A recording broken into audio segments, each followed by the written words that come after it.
Jusqu'à présent, les investissements réalisés sous le régime de la loi Sellier permettaient de se constituer un patrimoine immobilier tout en bénéficiant d'une déduction fiscale. Depuis le 1er janvier 2013, la loi Duflot a fait son entrée en scène. Ce nouveau dispositif incitatif offre une meilleure déduction fiscale que la loi Sellier, car elle passe désormais de 13 à 18%. Jeunes actifs, retraités, en couple ou célibataires, tous les contribuables résidant en France sont concernés. Mais s'il permet une déduction fiscale plus importante, le dispositif Duflot est aussi plus strict. Le bien acquis entre le 1er janvier 2013 et le 31 décembre 2016 doit ainsi respecter quelques règles. L'investisseur doit proposer son bien à la location pendant 9 ans minimum. Le bien doit respecter les normes environnementales, notamment en étant peu gourmand en énergie. La valeur du bien, enfin, ne doit pas excéder 300 000 €. Ainsi, la déduction ne pourra pas dépasser 6 000 € par an.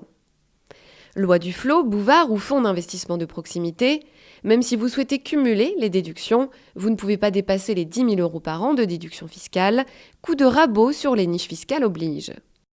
Mais revenons à l'investissement en loi Duflot, car l'investisseur doit se conformer à d'autres règles. Il doit tout d'abord impérativement proposer un loyer inférieur à 20% du prix pratiqué sur le marché du même secteur locatif. De plus, il ne peut pas investir n'importe où. 4 zones géographiques ont été définies par l'État en fonction des aléas du marché.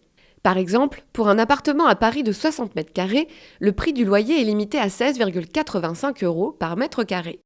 Mais pour la même superficie à Toulouse, le prix maximum au mètre carré s'élève à 9,88 €. Dans le cadre de ce même découpage, un plafond de ressources des locataires est aussi à prendre en compte. Par exemple, un locataire seul à Paris doit percevoir des revenus annuels inférieurs à 36 502 €. Déduction fiscale avantageuse, cadre plus strict.